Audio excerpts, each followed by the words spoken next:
Ini bukan terang baru. Apa yang sebenarnya terjadi di Mesir ribuan tahun yang lalu? Mengapa Tuhan mendatangkan tulah yang begitu mengerikan di sana? Apakah ini bentuk kemarahan ilahi?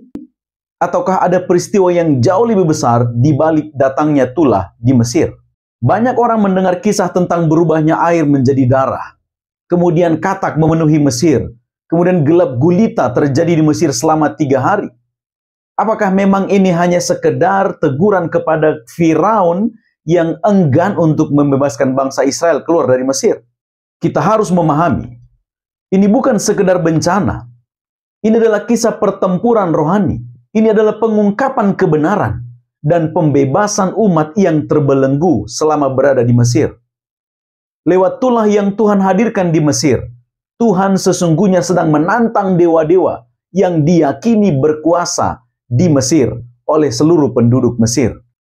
Peristiwa tulah ini adalah cara Tuhan untuk menyatakan bahwa Dialah satu-satunya Tuhan yang hidup dan yang berkuasa. Di dalam Keluaran 12 ayat 12, Tuhan sendiri menjelaskan maksudnya kepada Musa. Demikian bunyi firman Tuhan. Aku akan menjalankan penghukuman terhadap semua Allah Mesir. Akulah Tuhan. Dengan kata lain, datangnya tulah di Mesir adalah bentuk duel terbuka antara Tuhan Sang Pencipta dengan dewa-dewa yang diyakini berkuasa di Mesir. Setiap tulah adalah seruan bahwa akulah Tuhan, tidak ada yang lain. Dan setiap dewa Mesir yang dikalahkan adalah sebuah pernyataan bahwa tidak ada ilah lain yang sebanding dengan Tuhan. Mari kita perhatikan makna di balik setiap tulah yang ada di Mesir, satu persatu.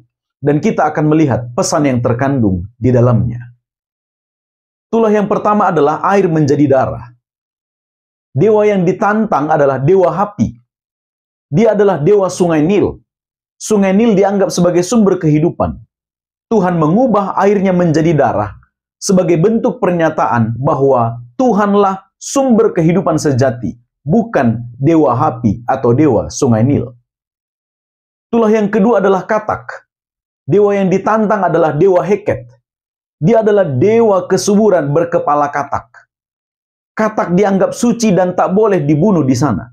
Ketika Tuhan membuat katak memenuhi Mesir, lalu kemudian membinasakannya, itu menjadi ejekan terhadap kekuasaan Heket yang ternyata tidak dapat membela dirinya. Tulah yang ketiga adalah nyamuk. Dewa yang ditantang adalah dewa Geb. Dia adalah dewa bumi. Ketika Tuhan mengubah debu menjadi nyamuk, itu menunjukkan bahwa kendali atas bumi dan debu bukan milik Geb, tetapi milik Tuhan semesta alam. Karena terbukti juga, para ahli sihir di Mesir tidak dapat melakukan hal yang sama, yakni menciptakan kehidupan dari debu. Tulah yang keempat adalah lalat pikat. Dewa yang ditantang adalah dewa Wajet. Dia adalah dewa pelindung Mesir atau dewi. Tuhan mengirimkan kawanan lalat untuk menunjukkan bahwa bahkan makhluk kecil pun dapat menjadi alat penghukuman bagi Mesir. Dan Wajet tidak mampu menahan mereka. Tulah yang kelima adalah penyakit sampar pada ternak. Dewa yang ditantang adalah dewa Hathor. Dia adalah dewi cinta dan perlindungan yang berbentuk sapi. Dengan matinya ternak di Mesir, Tuhan mempermalukan dewa-dewa yang dianggap memberi kekuatan dan kemakmuran kepada Mesir lewat ternak yang mereka miliki. Dan pada saat yang sama, ternak milik bangsa Israel tidak ada yang mati. Tulah yang keenam adalah Barah. Dewa yang ditantang adalah Dewi Isis. Dia adalah Dewi medis. Tuhan menunjukkan bahwa dewa-dewi kesehatan tidak mampu menyembuhkan luka dan bara yang dia timpakan kepada orang-orang Mesir. Tulah yang ketujuh adalah hujan es. Dewa yang ditantang adalah Dewa Nut atau Dewi Nut. Dia adalah Dewi Langit. Melalui badai es, Tuhan mempermalukan penguasa langit Mesir. Dia yang dianggap sebagai penguasa sejati atas cuaca dan iklim, tidak dapat menentang apa yang Tuhan datangkan di tanah Mesir, yaitu hujan es yang mengakibatkan kerusakan terhadap seluruh pertanian di Mesir ketika itu. Tulah yang kedelapan adalah belalang. Dewa yang ditantang adalah dewa Set. Dia adalah dewa badai dan juga kekacauan. Belalang meluluh lantahkan seluruh hasil bumi di Mesir. Set, yang adalah dewa kekuatan dan pelindung tanah, terbukti tidak mampu menghalau kehancuran yang diakibatkan oleh kuasa Tuhan ini. Tulah yang kesembilan adalah gelap gulita. Dewa yang ditantang adalah dewa Ra. Dia adalah dewa matahari, pusat penyembahan Mesir. Kegelapan total terjadi selama 3 hari, dan itu menghancurkan simbol utama Mesir, yaitu dewa matahari. Tuhan menunjukkan bahwa bahkan terang pun tunduk kepada perintah Tuhan, dan dewa Ra, yang adalah dewa matahari Mesir, tidak mampu mengusir kegelapan itu. Tulah yang ke-10 adalah kematian anak sulung. Dewa yang ditantang adalah Firaun sendiri, karena Firaun dianggap sebagai dewa, dan anaknya adalah anak dewa.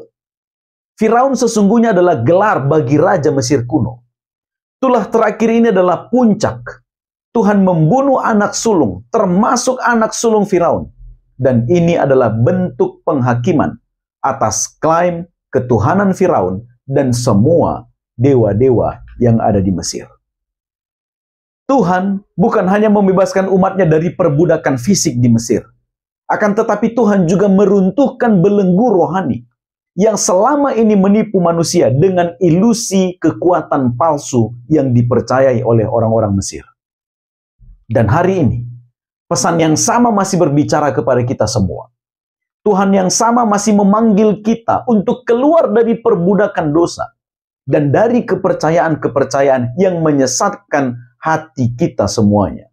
Pertanyaannya saat ini, apakah kita akan membuka hati kita dan kemudian membiarkan Tuhan menjadi satu-satunya yang berkuasa dalam kehidupan kita? Ini baru terang.